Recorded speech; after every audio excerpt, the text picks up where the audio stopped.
Morning, everybody. Welcome to Vickery Holman's latest webinar, Life Cycle of a Lease. We will get started now and just let a few more people join. I'll just go through the introduction this morning. So speakers for today, myself, Amy. I'm the head of Lease Advisory at Vickery Holman, chartered surveyor. I've worked at Vickery Holman for about 5 years now. And then my colleague Kirsty joining me from building surveying, worked here for over 9 years now, I believe, and is a senior building surveyor within the firm. Just before we get started, just a quick look at the company in general for those of you who don't know. So we're a multidisciplined property consultants, and we're split across 4 main disciplines, which is building surveying, agency, property management, and valuation, or general practice rather, that is then split into 4 sections itself, which you can see on the screen. The presentation this morning is coming from 2 different departments. We have building surveying, which cover all manner of technical issues, from surveys, schedules of condition, dilapidations, and sort of panel management for lenders. And then we have the lease advisory team, and we mainly manage rent reviews and lease renewals, lease surrenders, market rent valuations, and general advice to do with leases in general. So our schedule for this morning, we're going to be looking at a 10-year lease, which you can find fairly typically, and looking at different years along the scale and what kind of issues arise during the time that both myself and Kirsty might often deal with during the course of a lease. Just before I move on, we've got the chat box on the system, which hopefully you can all find. You can pop in any questions or comments in there, and we will see them and have a look at them at the end. And there's also going to be some handouts to come out right at the end, which I'll remind you that you can also click on through this system.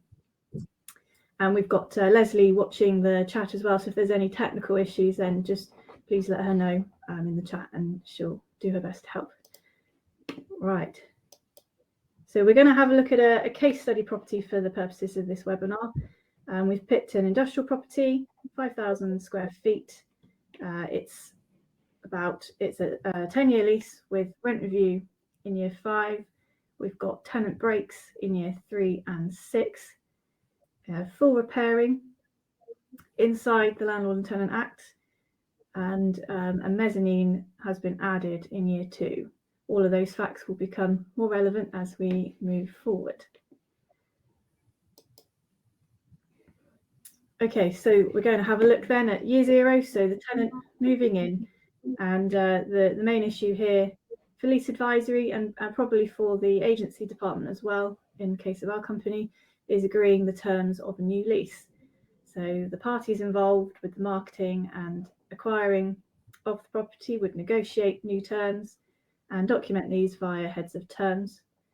Almost any clause can be written into a new lease, but the usual ones that we're involved in negotiating would be the term, the rent, any rent review or break clause timings and issues surrounding those, any rent-free periods, what kind of assignment and subletting provisions there would be, and also the repairing obligations of the party. Often a rent deposit would also be taken, which could be usually around 3 months of rent, which is held by the landlord, mainly in case the tenant is unable to pay rent at any point or tries to leave. They've got that security there. And once all of this is agreed, lease is obviously drawn up by solicitors, signed by both parties, and there's a commencement date, and the tenant now moves in.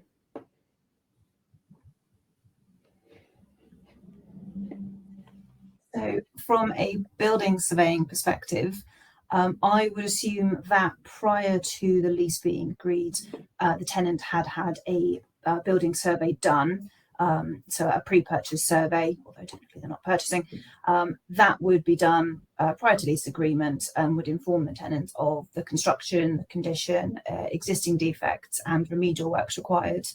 It would also look at risks and liabilities of the property, for example, high voltage power lines, contamination, adjacent property uses, and it would set out specific maintenance requirements for the property, such as high level access needed for repairs to the roof.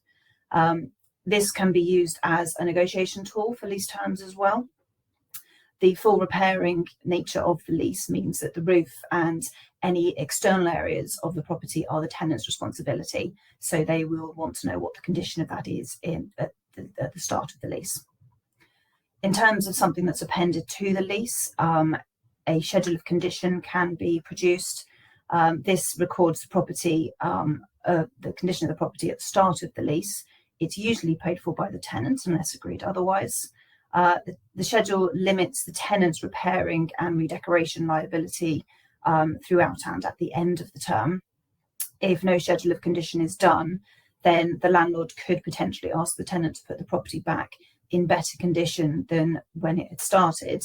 The burden of proof in that case would be on the tenant to show the condition at the start wasn't as good as the landlord is then requesting.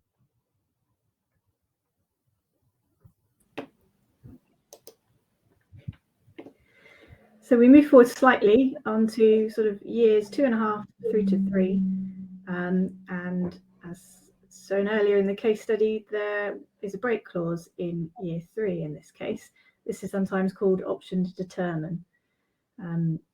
As with most leases, the tenant has to give 6 months written notice of their intention to leave.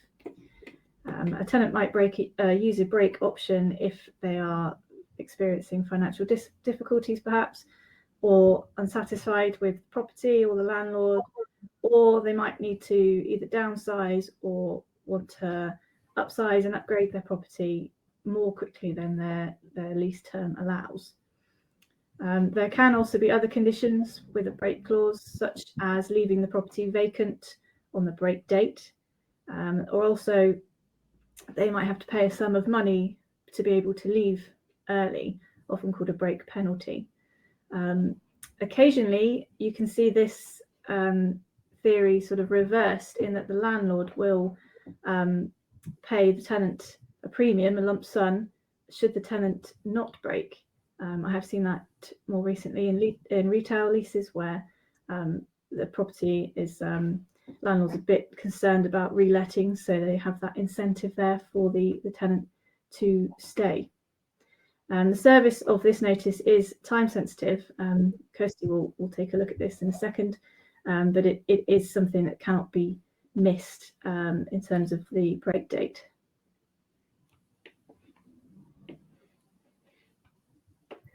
So from a building surveying perspective, at this point, the mezzanine will have been installed in around year 2. The license to alter would be required for something like this, as it's a structural alteration to the building undertaken by the tenant. The license to alter is an agreement by the landlord for the tenant to undertake these works. The agreement cannot be unreasonably withheld, which is something that you'll find, a phrase that you'll find in leases all over the place. The tenant needs to produce relevant details to be able to inform the landlord of the proposal. This can include things like drawing, engineering details, specifications. The landlords should then satisfy themselves that the alterations will not have a detrimental effect on the property, or that they're willing to accept the risk. And the tenant should get advice, and the landlord should as well, really, on the compliance required. So things like building regulations compliance, planning permissions, things like alterations that require an updated fire risk assessment. As this is a full repairing lease and the tenant is the sole occupier, they are the controller of the property, and the tenant must then have a named responsible person in the property to manage the compliance with the regulatory reform fire safety order. which one of the main responsibilities is to produce and update fire risk assessments and to inform staff of the risks. Adding the mezzanine will change the risk profile of the building, and so the risk assessment needs updating. The responsible person doesn't have to be competent or qualified to do the fire risk assessment, but they have to realise that they are not. If they are not, then they must instruct somebody who is. You can get qualified fire risk assessors to do this for you. Depending on the wording of the lease, the tenant may have to pay associated fees for the review of documentation and monitoring by the landlord's surveyor. The licence to alter should be written by a solicitor to ensure that it is compliant with the other lease clauses. And clauses within the licence can include requirement to reinstate the property at the end of the lease, or that the alterations become the landlord's property at the end of the lease.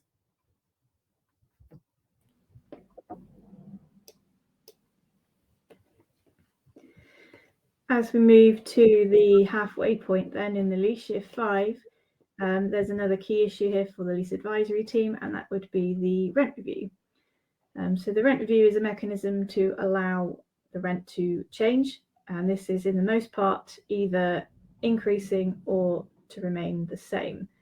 The lease is key to working out on what basis this new rent should be calculated and what assumptions and disregards you should make.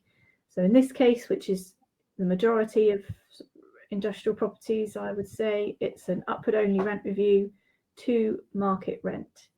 So the passing rent of this property was £32,500, and this was set 5 years ago, theoretically. So we have a very buoyant market in the industrial sector. So I would expect the new rent to be agreed to be quite a lot higher.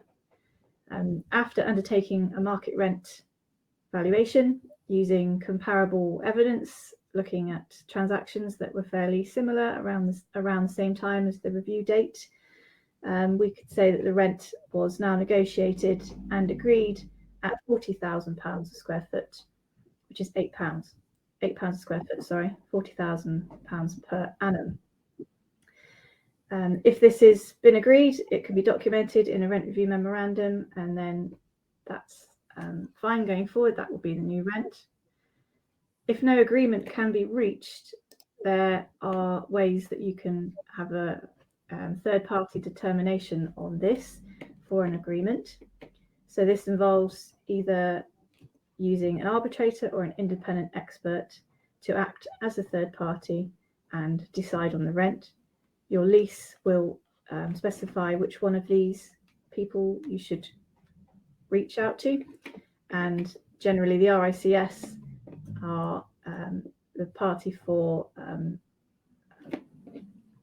appointing a suitable person to go through this process. There's various differences between the two types of third party there. Most leases I've seen at the moment prefer independent expert and state that that's the method to go through, which means that that person does their own investigations on the property. We'll usually take submissions from both landlord and tenant as well, so there's an opportunity for you to put your case forward, but they will ultimately do their own investigations and come up with the market rent they think is appropriate. So there's mechanisms there to make sure that the rent review is done. Time is not usually of the essence regarding rent reviews, so they can run on and then they can be outstanding, and you can agree a rent review from several years back and the rent have to be backdated to that date.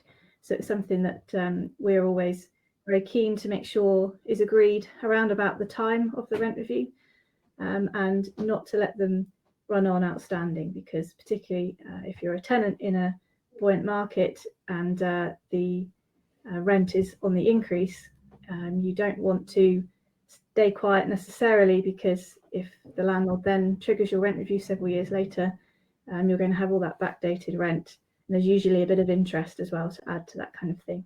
So we always recommend, if there's a rent review, that it is dealt with fairly promptly.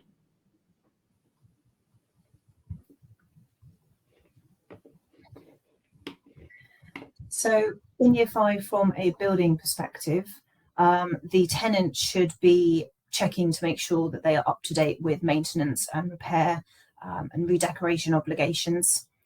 Decoration is often required at specific intervals, both internally and externally.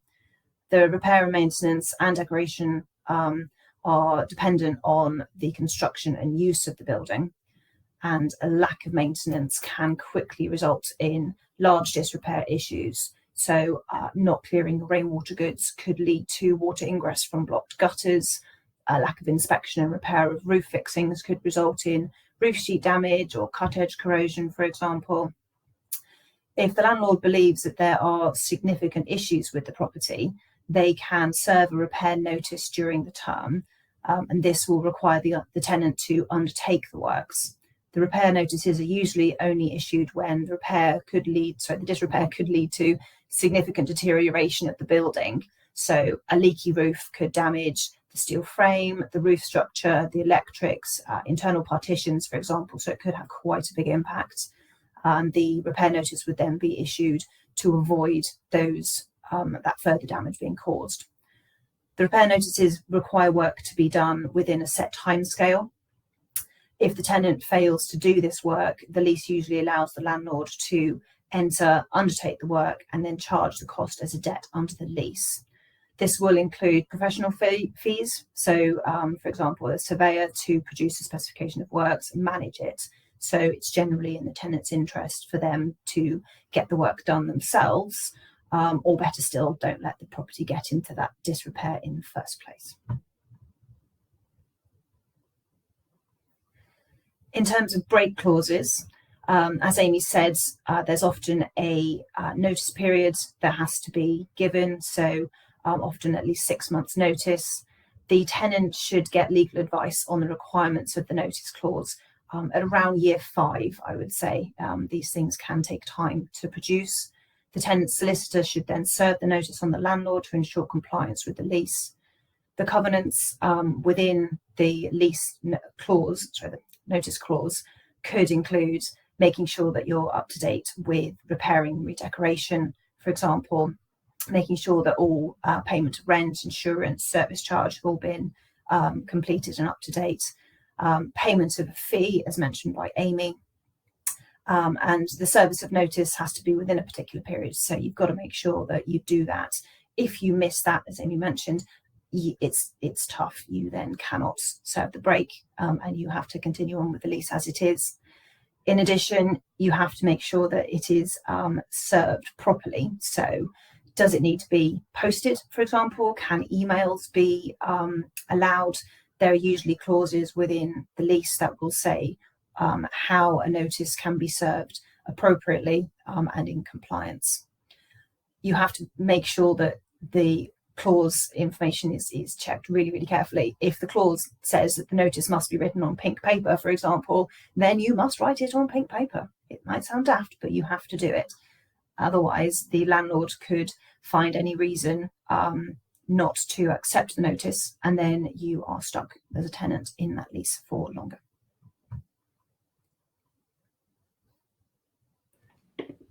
Luckily at VH we have quite a lot of pink paper, so we'd be all right. So we're moving now to the latter end of the lease, years 9 and 10, and the key issue here obviously is the lease renewal, or even if the tenant is going to stay. That would be the first question the tenant would be asking themselves is, do we want a new lease on this property? If we do, we've got up to 12 months before the lease expiry, before the new terms can be negotiated.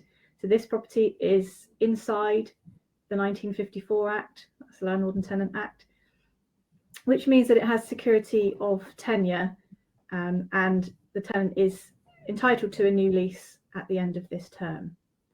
So up to 12 months in advance, the lease can be negotiated and the new terms can be agreed. This can be done informally with landlord and tenant representatives, but it is usual for one party to serve a notice on the other, which will formally bring the tenancy to an end and will give at least 6 months notice for this.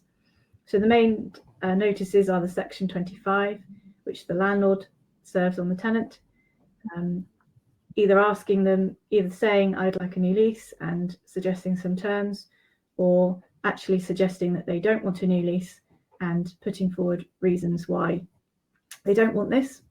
There's only a few situations where they can do this, and the matter must go through the court to approve. These reasons include those related to the tenant not performing their obligations properly for the lease, so not paying rent, things to do with repair perhaps. And then there are other reasons which are more to do with what the landlord wants to do, so redeveloping the property perhaps, or wanting to use the property for their own occupation. So these things landlords can claim and ask the tenant to leave. There is compensation due, however, to the tenant for that. I say it's a lengthy process. The solicitors in the room will know far more about the process than that than we do.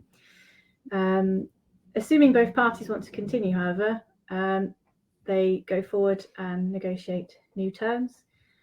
If the landlord doesn't serve a Section 25, then the tenant might instead serve a Section 26, which has the same effect of closing this current lease and opening negotiations to start a new one. The negotiations of the lease terms, like I said at the start, the main terms really are the lease length, the rent review and break clause options, possibly some rent-free as well going into a new lease. The negotiation of these terms, again, will be mainly based on the recent comparable evidence that the surveyor can find. As this lease is 10 years duration, one thought might be that the tenant might try and negotiate down to a 5-year lease perhaps, because it's becoming more common nowadays to see these shorter leases. If there have been other properties, industrial properties in the area that have let at that shorter term, then that just provides stronger evidence for having that shorter lease.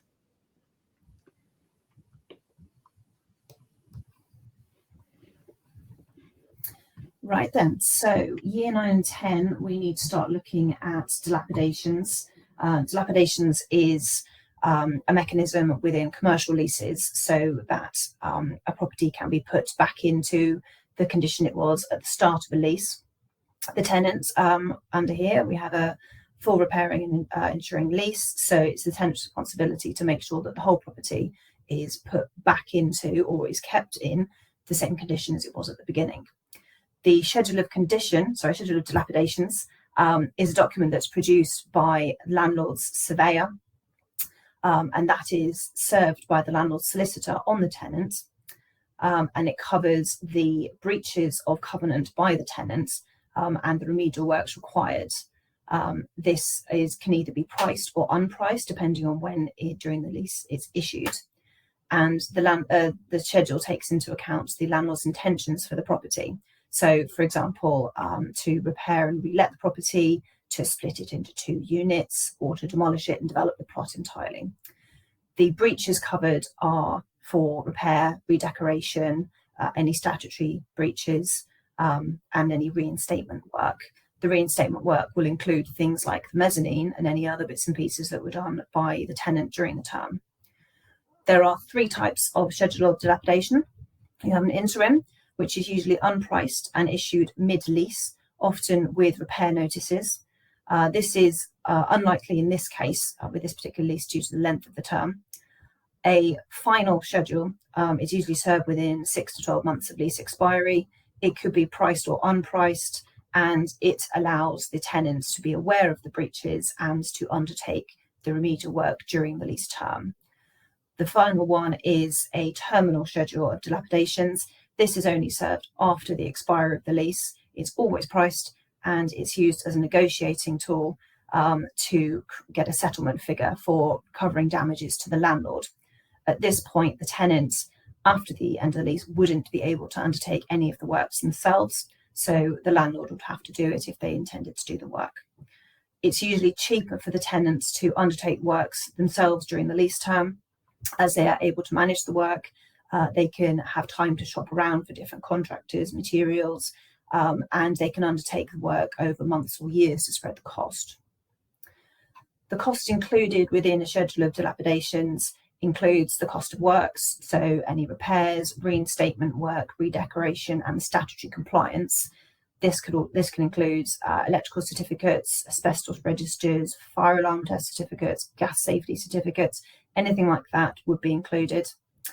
It'll also include the landlord's cost of producing and serving the schedule. This is usually recoverable from the tenant within a lease clause. The costs will include surveyor and solicitor costs, plus perhaps M&E, engineers, asbestos surveys, that kind of thing. If it's a terminal schedule of dilapidations, then the cost of specifying the work and managing the work on behalf of the landlord would also be included, as would compliance with CDM regulations for health and safety. The terminal schedule can also include loss of rent, void costs, rates, for example. However, there is a significant burden of proof on the landlord for this. They would need to have a new tenant ready to move in and only stopped from moving in because of the condition of the property. So it's a little bit more tricky to prove than simply repair liabilities and things. The landlord can crystallise their loss by doing the works as per the schedule of dilapidations. It makes claiming for damages easier, but they have to be very careful of undertaking improvement works or supersession. I'll cover supersession in just a second. Another option within the dilapidations is what's called a Section 18 valuation. This is under the Landlord and Tenant Act 1927. And it has the practical effect of limiting or defining the amount of damages that a landlord is able to recover for breach of the tenant's repairing covenants, and it does only cover the repairing covenants. It's effectively the diminution in value of the reversion of the landlord's interest in the property, and that in non-solicitor is it compares the theoretical value of the property if it was in compliance, so it was all in perfect repair, with a current value of the property out of condition, and that difference is then the diminution in value, and that is the maximum that a landlord could potentially claim for repairs to the property. It's generally accepted that it contains two distinct limbs. Section 1 is the objective limb. This is the value driven by the market. It doesn't take into account the landlord's intentions for the property. The second limb is the subjective limb, and that looks at the landlord's actual intentions at the point that the lease expires, and it generally prevents the landlord from recovering damages for any disrepair that is superseded by demolition or structural alterations that the landlord intends to do at the end of the term. If the tenant stays on with a new lease, generally the dilapidations liability transfers to the new lease.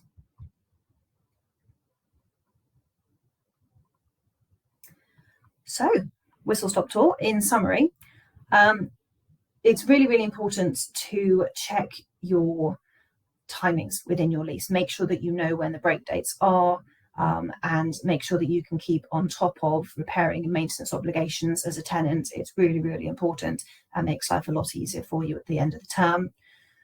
In terms of planning, a schedule of condition will protect the tenants by limiting their liability, but it also allows both landlord and tenants to have a record of the condition of the property, so it reduces arguments later down the line. Definitely allow plenty of time to undertake work. It always takes longer than you think it's going to. And tips for smooth running, as I said, know your lease, and communication is key. If there are any issues with the property, with the lease, with anything, speak with the other party. The best thing you can do is have a chat with them to start with, rather than letting it fester. In terms of what Vickery Holman can do, we have a multidiscipline team that can ensure the smooth running of a lease. Property management manages properties, commercial, block residential, for example. We will diarise and inform landlords of upcoming dates so they can make informed decisions on rent reviews, lease renewals, that kind of thing. We can manage the property for the landlord, dealing with taking rent and service charge, managing repairs, and communicating with clients, or with tenants, sorry. Within building surveying, we can undertake all of the surveys, the dilapidations, schedules and pricing. undertake negotiations with the landlord or the tenant surveyor, and we can specify and manage the works at the end of the lease. In addition, we can also advise on any other building matters, and we have neighbourly matters teams that we can discuss other issues with you. In terms of lease advisory, we can undertake rent reviews and lease renewals. We find comparable evidence to support our advice. Valuation team can produce a Section 18 valuations, which can limit the liability for the tenants and can inform the landlord of the limits of what they could receive from a claim. Business rates team can check and challenge and appeal business rates for tenants and property owners. And our agency team, if the landlord or tenant requires new accommodation, we can put properties on the market and we can find suitable accommodation. Thanks, Kirsty. So yeah, point made there that we've got teams that can cover most issues, and we're really proud of that. On to questions. So we've had quite a few as we've been speaking. So we will run through them now. If I could ask you, Kirsty, a few. Quite a few seem to be for you. So if a lease has expired and the tenant wants to renew, do we need a new schedule of condition? If the tenant is the same and the property is the same, so you're not adding or reducing the demise, for example, then I don't think you would need a new schedule of condition because you're essentially continuing the old one. Unless, of course, it's part of the negotiations. Usually dilapidations and condition will flow with the leases. So if it's in great condition at the start and it's not so great at the end of the lease, you may need to repair the property as a condition of any kind of lease renewals. In that case, you may have a schedule of condition. It's very much dependent on how the negotiations go. But if it's a simple sort of finish one lease, start the next, the schedule of condition could stay as it is. Thank you. And interesting one, if the tenant does improvements, who covers the insurance for improvements? Usually, I would say, in this case, as it's a full repairing, the tenant would be the one to insure the building generally. And so any insurance works would be covered under either the tenant's own insurance, or it could be that the tenant's contractors have their own insurance. So the tenant insures the building and the contractor insures the works. And then when the work is completed, the tenant then has to potentially update their insurance to make sure that the additions have been included within the insurance. So, for example, the mezzanine, the insurers would need to know about that because there's a potential fire risks and all sorts of within that, and it may then change. How much you have to pay for the insurance.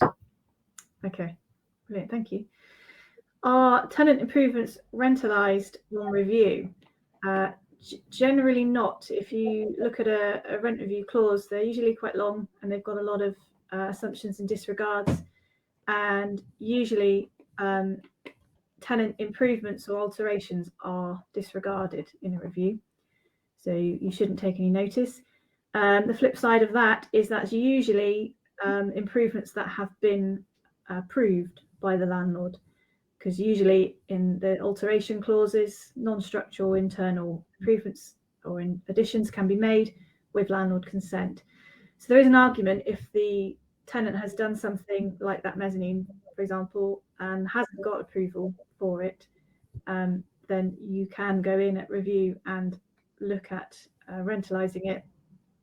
But there are other issues around that. So, for example, time of the essence doesn't necessarily apply with improvements permissions. So you can get around in a circle where your tenant then goes for retrospective approval, which you then you can't refuse permission unreasonably. So you go in a bit of a chasing your tail, really. So ideally, if we've followed the process there that we've said with improvements being agreed, then that's not allowed to be rentalised in that review, and not until a period of 21 years has passed. So in the case of this lease, you'd have a little bit of an argument when you went to renew the lease that those improvements were still the tenants, and therefore you're still only charging rent on the building that was there prior to those improvements. But very interesting question, thank you. Another one for you, Kirsty. What's the best course of action when a landlord wants to sell the property with tenant dilaps outstanding? Right, okay. So from a landlord perspective, I would suggest that in this case, I presume that the tenant is going to be leaving in order for the landlord to sell. So the lease is going to come to an end. So from a landlord perspective, I would suggest that they serve a schedule of dilapidations. That then shows the tenant what works need to be done. And they would need to make sure that that work is either undertaken, or at the end of the term, then they undertake that work and claim it back, and go through the usual negotiations. It is a bit of a horse trade at that stage after the end of the tenancy. So it will be there will be arguments as to what the landlord's intentions for the property are. If they are simply selling it as is, then the tenant could argue that actually the repair work that they're doing isn't necessary because the landlord's going to sell the property, and they're not actually having any loss. If the landlord was going to sell it to a developer, for example, then quite a lot of the tenants' dilapidations would be superseded, which means that they would be essentially undone by any development work or demolition work that the new owner might do. So in terms of the tenant's perspective, I would question what the intentions of the landlord are. If they're simply going to sell it, then you may have to undertake some works, in which case try and get them done before the end of the lease, because that will be generally less costly to the tenant than it would be for having the landlord do it. From a landlord's perspective, get a schedule of dilapidations in early so that the property is in as good a condition as it can be, but you will probably be challenged on what you're actually selling. Are you selling the property as it is, or are you selling it with the hope that it is going to be in better condition? Brilliant, thank you. And on the same sort of lines as that, during delapse negotiations, when there is no schedule of condition, how is the original condition determined? That's something I see a lot in some of our renewals, and all you've got is just a repair clause that says to put and keep in good condition. And I'm thinking, yeah, how are you supposed to have a look at that and sort of negotiate off of that? So yeah, that's a very good question.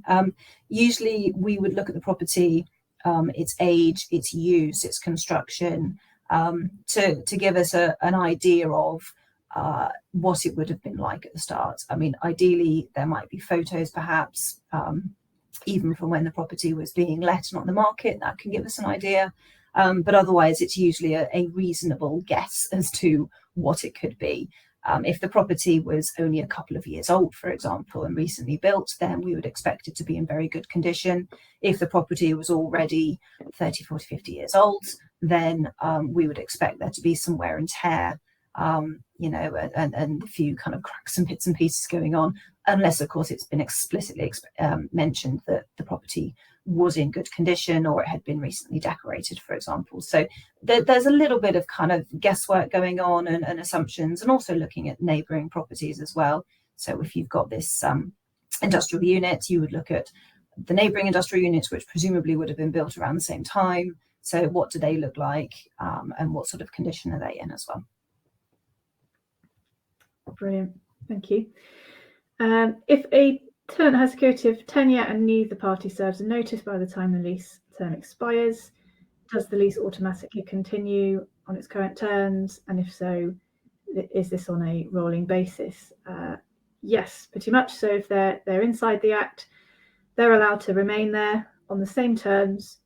That even includes sometimes if there's a rent review every 3 years and it stays in holding over for longer than 3 years, you can sometimes trigger that rent review, because if it says every 3rd year and they're holding over, you can argue that remains the same even when the lease is expired.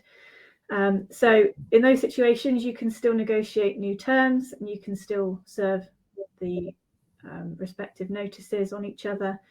But just bear in mind that, it will carry on, the new lease will carry on from the date of that notice. So there may be quite a long period between where the lease expires and when a new lease is able to be put together. There are provisions for dealing with potentially a shortfall of rent between that time, called interim rent, but that's applied for through the court. It's quite a lengthy process. So yeah, usually we would always recommend that leases are dealt with and sorted out so that one runs on to the other to make it nice and tidy. But yeah, if it's insecurity of tenure, they will just carry on regardless. I think, Kirsty, this is a follow-up from another question here. So the schedule of condition can be served after the tenant has vacated and the lease ended, and the comment that properties are sometimes in worse condition after the tenants moved out. Yep, yeah, absolutely. It's very common. So technically, a final schedule of condition is one that's done towards the very end of the lease, but still within the term. A terminal schedule, I know we're getting into fiddly details, but a terminal schedule would be the one that would be issued after the end of the lease. It can often be an updated one that was done prior to the end of the lease, that goes in and then says, has a look at what the tenant has done and what they haven't. Oftentimes, if the tenant has done some work, for example, removing their items, shelving and whatnot, there's more damage potentially that has to be rectified. So where bolts and things have been taken out of walls, and that damage not rectified, then that needs to be put back into the schedule. So yes, the schedule would be served, potentially updated and served after the end of the lease, and that would then cover all of the work that needs to be done. In this case, it would be only done by the landlord rather than the tenants, because the tenant has now lost out and they cannot do any more work on it. At which point then the tenant would be served with what's called a quantified demand, which says the landlord needs to undertake all of this work to put the property back into condition. It's going to cost this much. This is how much you owe us. And that's the point when you have the negotiations between the tenants and the landlord's surveyors, who will then inspect the properties and discuss and negotiate a settlement figure that is then put to both parties. And if both parties are in agreement, that is then put into writing. Solicitors can write a settlement letter, and then that is the dilapidations dealt with. So it's then up to the landlord to either undertake that work, or they could, if they wanted to, once they got the settlement figure, not do the work. So that is one of the risks with the tenant not doing the work themselves at the end of it, is they may have to pay for the landlord to be able to do the work, only for the landlord not to do it. So yeah, it's a little bit of a balancing act. Excellent, thank you. If the tenant pulls out, so I presume vacates the property before the lease end but continues to pay the rent, I understand it's important not to draw up or apply for planning to change the property use, as this can let the tenant out of the schedule of condition. So I suppose that's a situation where you've got a vacant property but someone's still on the hook in terms of the lease. So the dilapidations would still be needed to be dealt with. I presume. Yeah, presumably, yeah. If they are still technically the tenant, even though they're not occupying the place, they would still be liable for the dilapidations at the end. Yeah. Okay, brilliant. And the last one I can see here, what is the position when a tenant carries out unauthorised improvements, but the improvements are actually improvements? So I presume that's where, they've done some good to the property, but the landlord hasn't wanted it there. In that case, the lease will guide you as to what is allowed and what isn't. So most times, non-structural internal improvements are allowed with permission, and the permission cannot be unreasonably withheld or delayed. But there are some reasons why a landlord would not want something, even if it did possibly add some rental value to the property. So I'm not sure what your opinion would be, Kirsty, and I'm sure it would just be on reading the lease, but if something's unauthorised, it's probably the landlord's discretion there to argue that isn't allowed, and they probably end up having to take it out, certainly when they left the property. Yeah, I think that would be my position. It would be considered reinstatement. So if the landlord didn't want it there, the tenant would have to remove whatever it was, or if they didn't do it before the end of the term, pay for it to be removed. So while you should have licenses to alter for things like that, because that will then specify whether or not something has to be removed at the end of the term. The main kind of stance, the standard stance, is if a tenant's added something, then it needs to be taken away, unless the landlord specifies that actually that thing can stay. If that's the case, and the landlord does keep it, even though it didn't have permission, then that thing becomes landlord's property. So then during the next term, if that tenant moves out, for example, and a new one moves in, the landlord's property then includes whatever it is that the previous tenant did. So partitions, for example. Brilliant. Yeah, thank you. And one more question has just popped up. So if a landlord sells a property after tenant has vacated and the lease ended, but with outstanding delapse, would the new owner inherit the delapse and open new negotiations with the tenant? That's an interesting one. I think ordinarily, I would have thought that if a landlord is selling and a new landlord then comes in, they buy the property as is. Maybe it very much depends on the negotiations. But I would generally expect the dilapidations to have been dealt with prior to selling, or at least perhaps as a condition of it. It could be that, knowing, say in this case, that the tenant is going to remove their mezzanine, but they haven't, then it could be that is included within any negotiations for the new owner. So in this case, if the tenant's already vacated but they didn't take the mezzanine out, the previous landlord would be serving a schedule of dilapidations that says it's now going to cost me this much to remove that mezzanine. You need to pay it.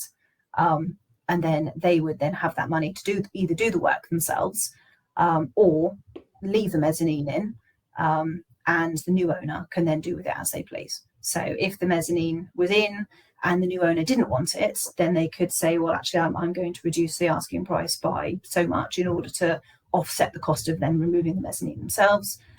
Or they could just take it as an added bonus that they now have a mezzanine that they didn't think they were going to have in the first place. It's all kind of down to negotiations, really. Yeah, okay, brilliant. Thanks, Kirsty. And thank you. That's some really great questions there. Thank you very much. So that brings the webinar to a close. We're quite active on LinkedIn, as you've probably seen. So I will certainly be posting about this if you'd like to as well. That's brilliant. We can see what you thought of it. If you use some hashtags, there's just some suggestions there. But no, thank you very much. Thank you, Kirsty. Thank you all for attending. We've got the handouts available here. So if you go onto the handout slide, we've got the general Vickery Holman services handout, and also a brand new lease advisory one for you there to have a look at. So please download that, and please get in touch with us if you want to hear more, if you've got any more questions or want to discuss anything with us. We're more than happy to chat things through. And thank you very much, and see you very soon on another one of our webinars. Bye-bye.